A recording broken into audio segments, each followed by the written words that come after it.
ang tatanong.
Nandito 3.9 IFM! Narinig ko na yan!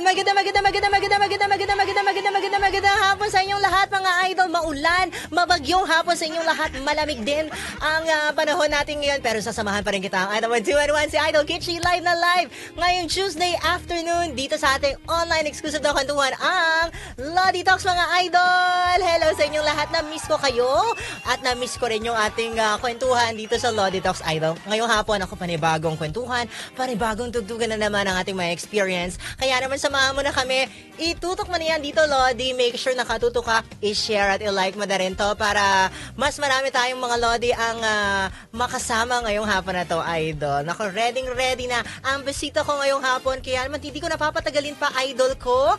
And dito na nga, pero bago pa lang lahat, don't forget na abangan din ang episode na to ng Lodi Talks sa aming YouTube channel, IFM Manila Official Idol. As you can see, sa likod ko, andito na aming silver button dahil 100,000 followers na kami on YouTube, mga idol. O, diba, bongga?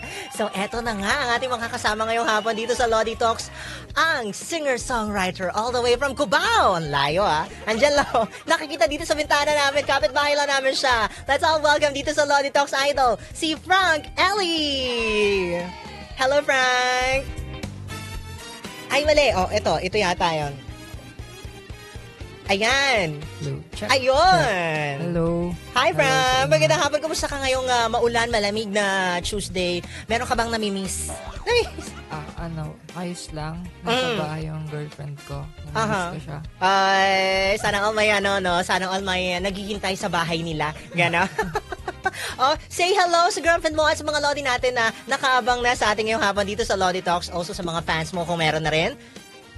Hello, Ella. Sana ligtas ka dyan. And sa mga nanonood, hello sa inyo. Sana mag-enjoy kayo. Ayan. Ay, syempre panigurado mag-enjoy sila kasi excited sila makilala ka at malaman kung sino ba si Frank Ellie. So bago natin alamin pa ang pagkatao ni Frank Ellie, can you tell us a bit about your background? How you got into music, Frank? Na-discover ka ba? Or mahilig ka din ba mag-upload ng mga covers or mga music mo sa social media? Yeah, pandemic artist kasi ako. Oh. Nung pandemic, quarantine, lockdown. Doon ako na-board. Tapos trinay ko gumawa ng kanta. Ayun. Ay, cover pala muna. Nag-umpisa ako sa covers. In-upload ko sa social media. Tapos, ayun, nagustuhan naman ng mga friends ko. Trinay kong gumawa ng sarili kong kanta. Oh, nice. Saan ka nag-start? Sa TikTok? Sa YouTube? Facebook. On Facebook. Ano yung pinakauna mong cover na in-upload on Facebook? Yung international song kasi siya. Nakalimutan ko yung title. Okay lang yan. Sa dami na siguro ng kanta kinanta mo, nakalimutan mo na nga talaga. Oo. Eto na lang. Dahil na-bored ka lang, grabe, so na-bored ka lang nun. Pero alam mo na, bata ka pa lang na marunong kang gumawa ng song, magsulat, and you really love music.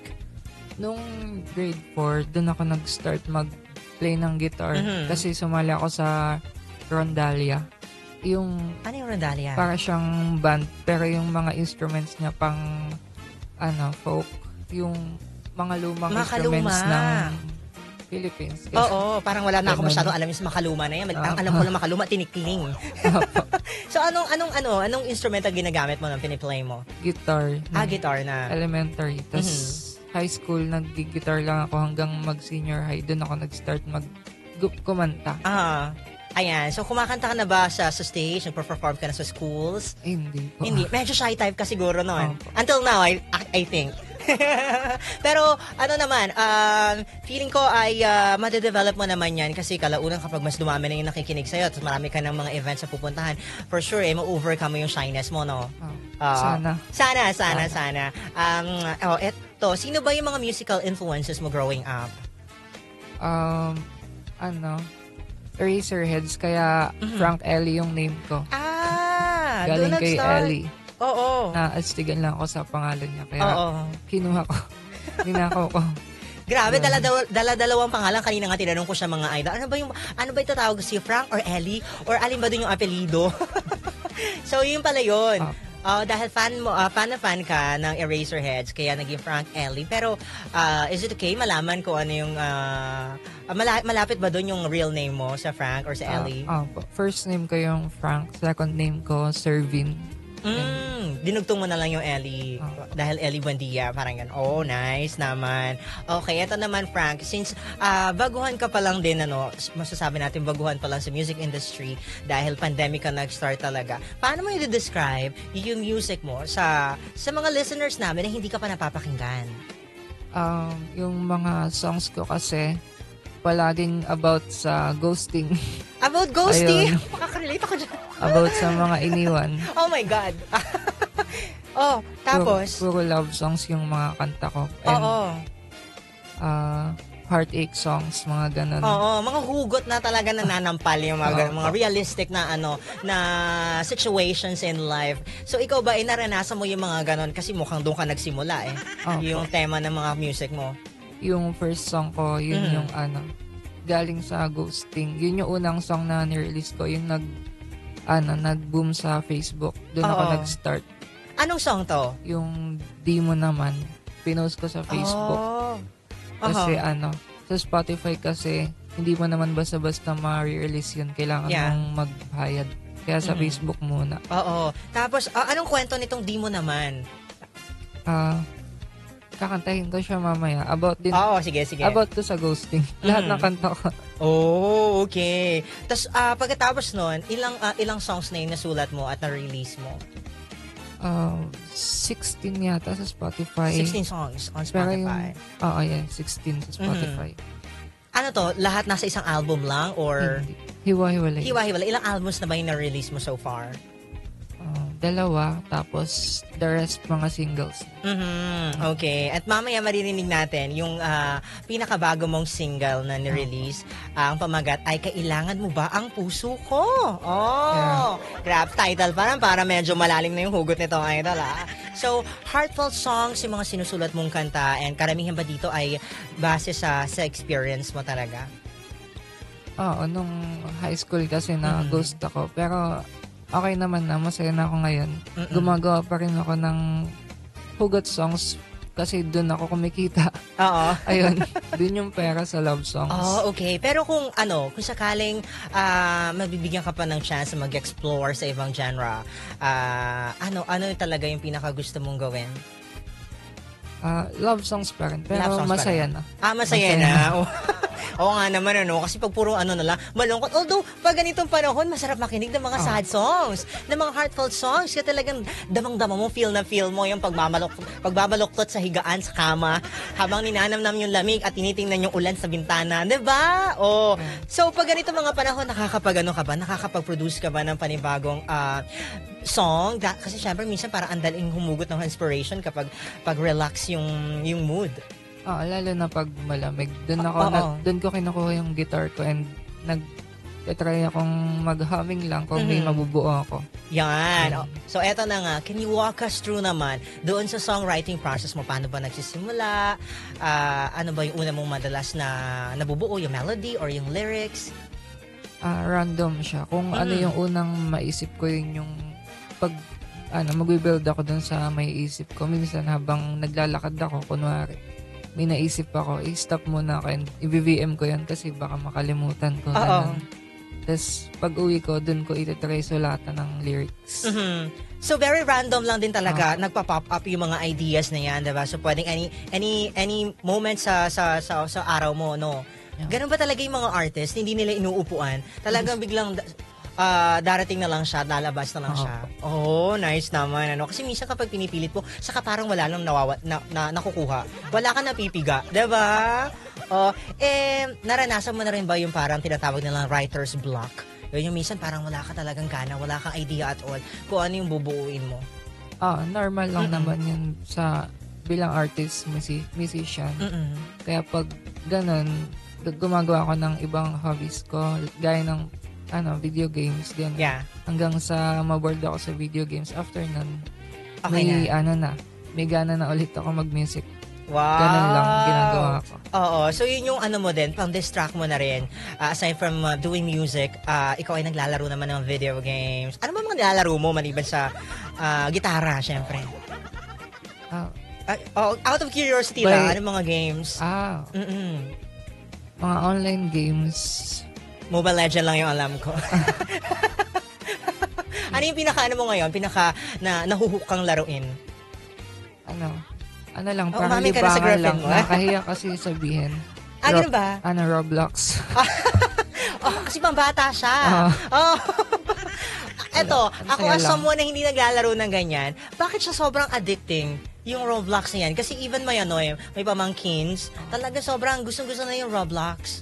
Hindi kasi game yung Roblox. Para siyang platform. Tapos pwede kang gumawa ng iba't ibang games doon. Kaya ang daming nahuhook doon kasi iba't ibang games yung pwede mo laruin sa Roblox. Okay. So parang nalalabas yung creativity mo as a person. Kasi inaalaw ka ng platform na yun to create your own game or whatever na pwede mong magawa doon sa Roblox na yun. Nice naman pala. Ayan, alaman natin yung mga isa sa mga hobby ni Frank Elia maglaro ng Roblox kahit medyo nahihiya siya. I think hindi naman nakakahiya kasi marami din naman naglalaro din talaga. Iba-ibang hilig lang din ng mga tao, mga idol. So eto, basahin muna natin yung mga comments dito ng mga idol natin sa comment section. Hello sa inyong lahat, mga idol. Magandang hapon. Idol kay Idol Marge Villanueva. Sabi naman dito ni Idol Edeline Donner, Kitchi, magkahawig kayong dalawa. Hala, hindi kaya isa lang tayo ng ama sa tingin mo? Payag ka ba doon? Parang hindi siya payag, idol. No comment siya.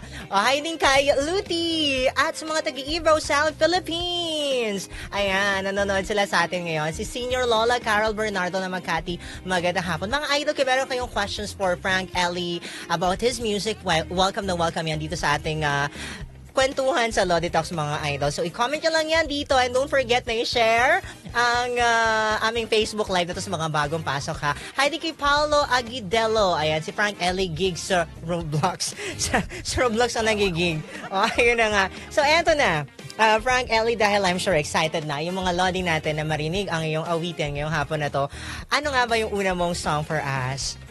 First song ko is yung about to sa Sige, kaya sa mo ghosting yan. talaga. Ghosting talaga. Lahat ng songs ko, Oo.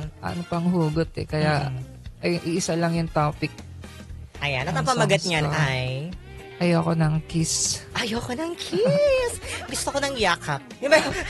Charot. So, eto na mga idol ko. Sabay-sabay natin pakinggan ngayong hapon ang awitin ni Frank Ellie. Ayoko ng kiss. Ano kaya ang gusto niya, mga Lodi? Live na live dito sa Lodi Talks for the very first time. Once again, mga idol, let's all welcome Frank Ellie!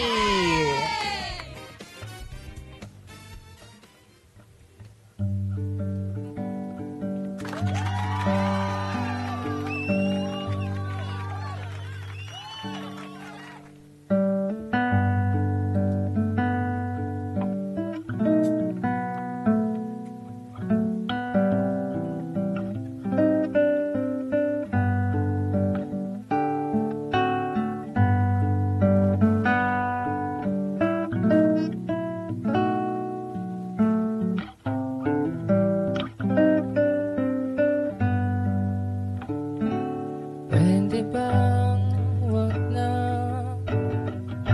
Kung ayaw mo ay wag na lang. Hindi naman kita kakagalitan pa. Wag mo nang ikaila. Alam kong di ko ang nais mo. Di na lang.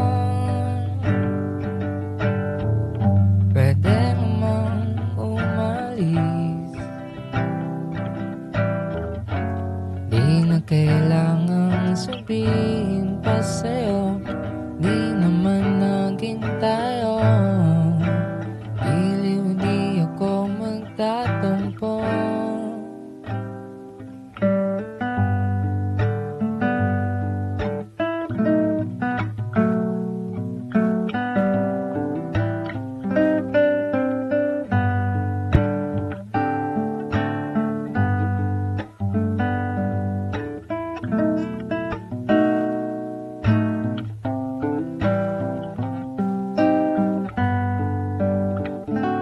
Huwag na lang.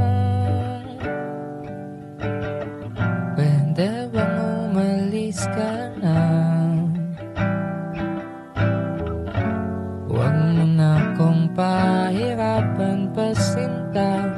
Isip ko'y mag-iiba. O hayaan mo na lang ako. Di na lang. Pwede namang umalis. Di na kailangan sabihin pa sa'yo. Di naman naging tayo. Iliw di ako magtatampo. Alam kong di ako ang nais mo.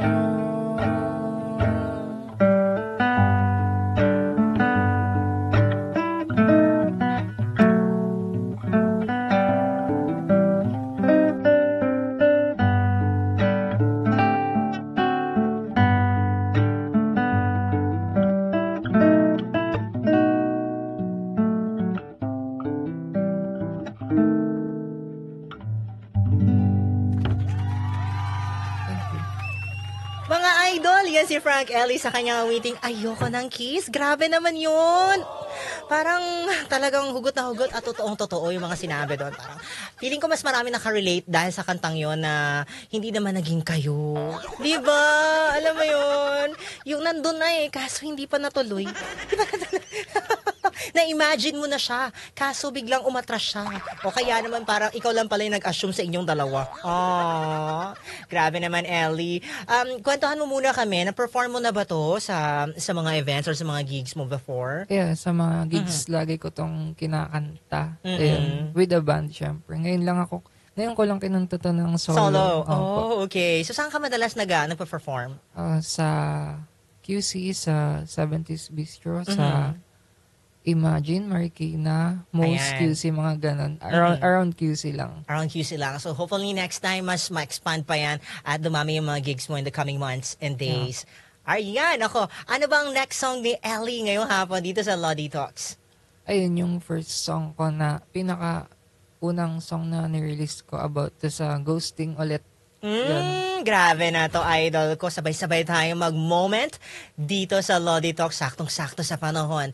Pakinggan natin ang pangalawang kanta ni Frank Ellie dito lang sa Lodi Talks ng 93.9 IFM. Narinig ko na yan.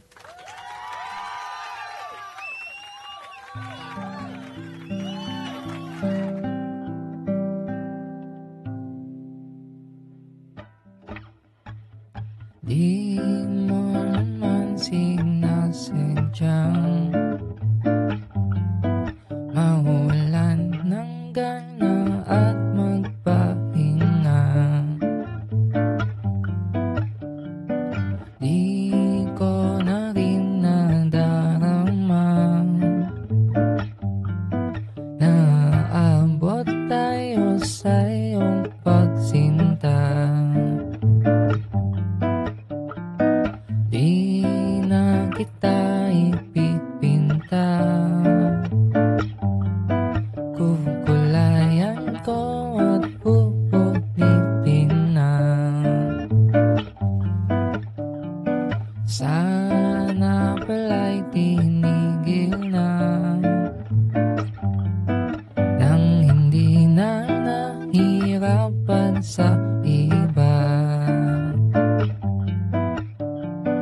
Huwag kang magkunwari, hindi ako magagalit sa'yo. Sabihin mo na pakisabi naman. Huwag ka nang magkunwari, tayo ba'y hindi na talaga. Ilimutin na lang ang pangakong binitawan mo sa ating dalawa. Di mo naman sinasadyang mawalan ng gana at magpahinga. Di ko na rin nadarama ang iyong pagmamahal. Huwag kang magkunwari, hindi ako magagalit sa'yo. Sabihin mo na pakisabi naman. Huwag ka nang magkunwari, tayo ba'y hindi na talaga. Lilimutin na lang ang pangakong binitawan mo sa ating dalawa.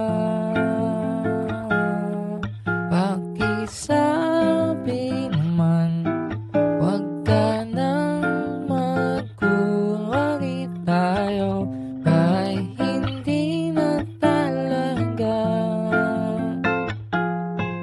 Lilimutin na lang ang pangakong binitawan mo sa ating dalawa.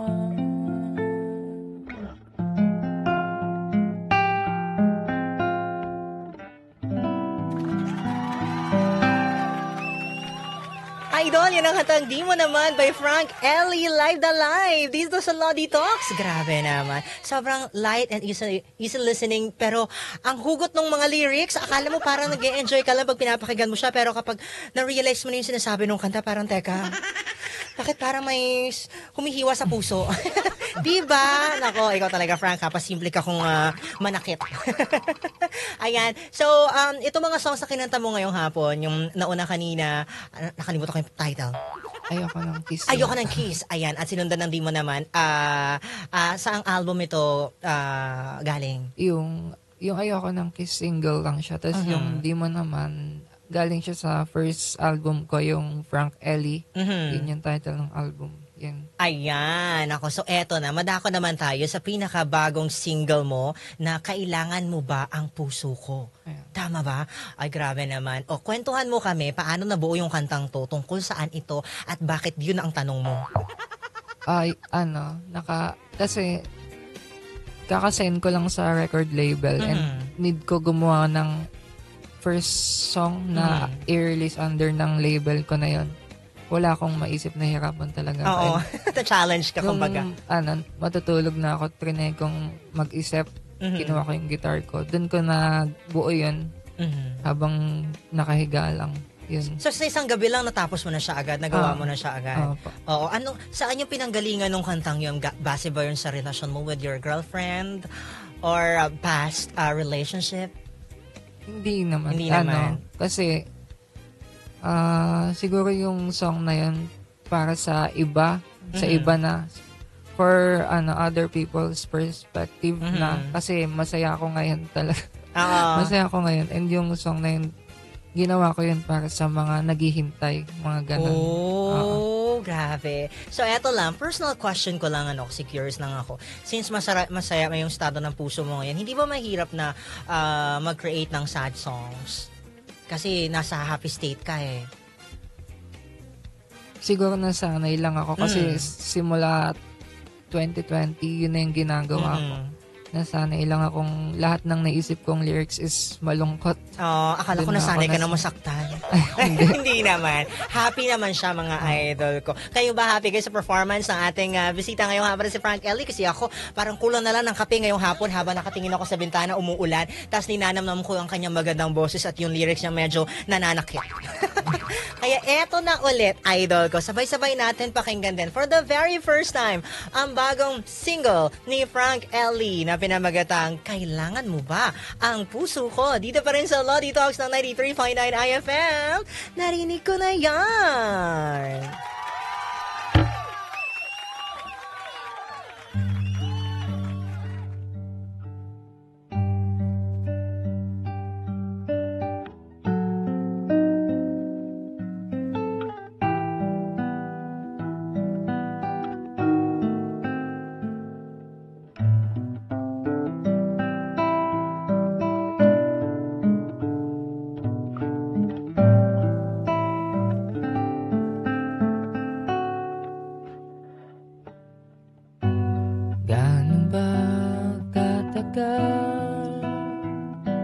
Kung ako'y maghihintay sa'yo, di naman siguro aabutin ng ilang taon.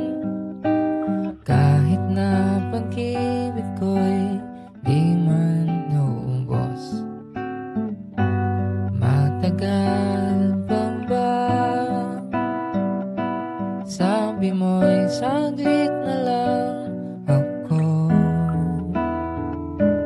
o alam mo din namang maghihintay ako sa'yo, kahit na hanggang sa langit pa.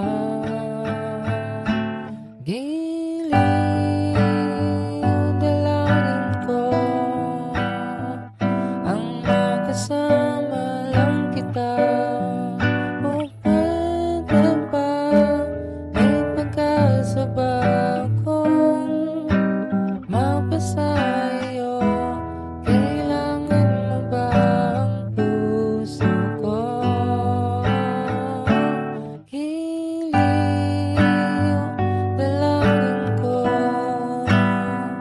Ang makasama lang kita. O pwede ba, may magagawa ka ba? Kung mahal kita, kailangan mo ba ang puso ko?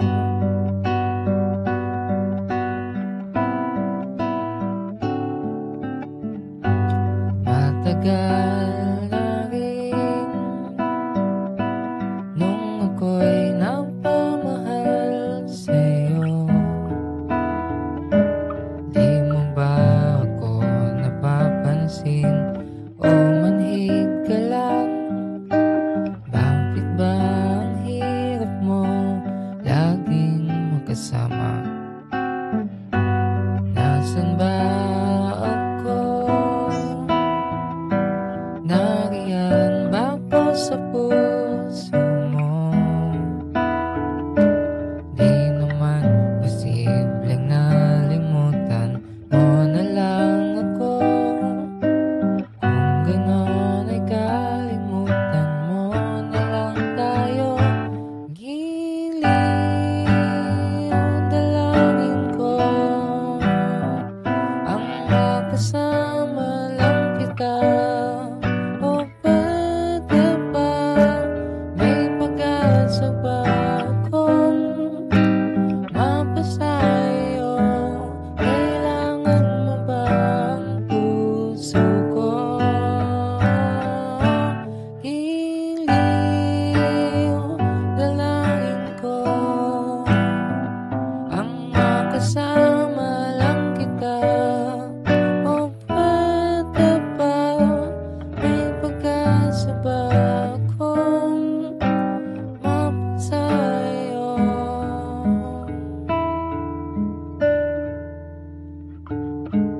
O maghihintay naman ako?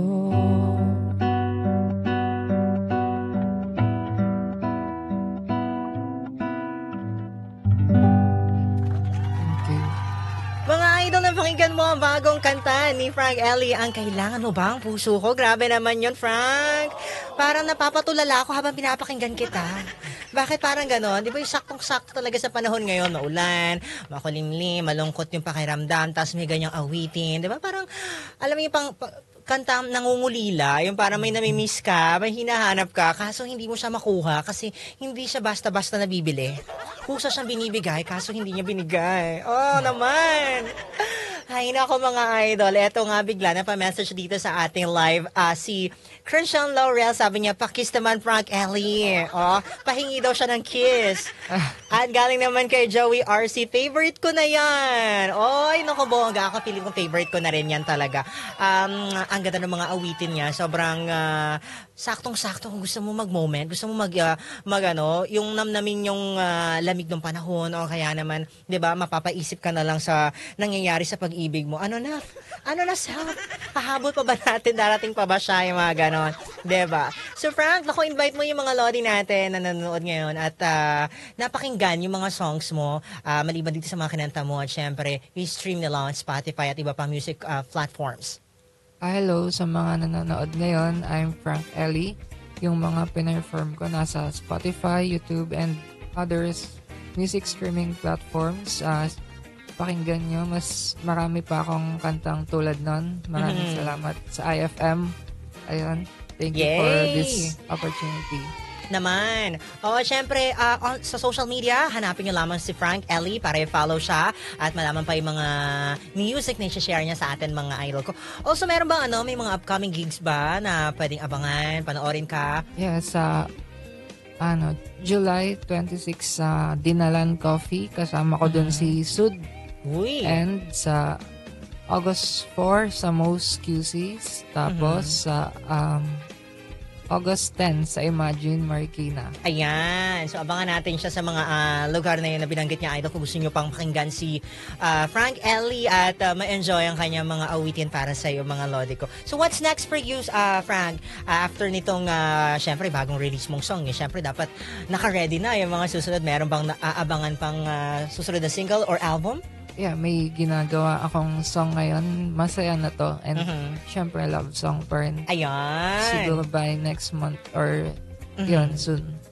Abangan nyo. Ayan, abangan natin yan, Idol. I wanna say lang din na grabe po pinapakinggan ka, parang napaka-effortless ng pagkanta mo, no? Nang parang, para ka lang, nananaghoy habang kumakanta. Nananaghoy talaga. Yung parang lang siya, yung parang, chill lang siya habang kumakanta, pero totoo lahat ng mga sinasabi ng lyrics niya.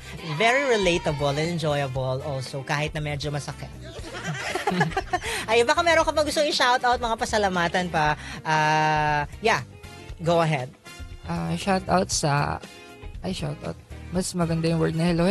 Ayan, hello. Hello sa mga nanonood ngayon. And hello sa girlfriend ko na nanonood din ngayon. And hi! Kay Kuya Paulo, nanonood siya ngayon. Siya yung A&R na record label namin. Hello sa'yo. Hello. Ayun. Meron pa. Go lang. Ayun lang. Yun lang. Okay. Ayan lang. Okay, sige mga idol ko. Ayan nga si Frank Ellie na kasama natin ngayong hapon dito sa Lodi Talk. Sana nag-enjoy kayo sa ating magandang kwentuhan at magandang tugtugan. Hatid ni Frank Ellie sa ating lahat ngayong hapon na to dito sa Lodi Talk. So syempre, abangan ulit ang episode na to sa aming YouTube channel, IFM Manila Official. Meron na kaming 100,000 followers dyan! Maraming salamat, Frank Ellie. See you next time. And good luck sa music career, ha? Sana pag nabuo mo na yung happy songs mo, marinig ulit natin yan dito ng live na live. Ayun, mga idol ko, ingat kayo dahil masama pa rin yung lagay ng panahon natin. At syempre, tuloy-tuloy ang ating mga magagandang tugtugan dito sa Idol Mon Station. Kasama Idol Mon 2 and 1, si Idol Kitschy, dito pa rin sa 93.9 IFM. Ay, narinig ko na yan! Bye!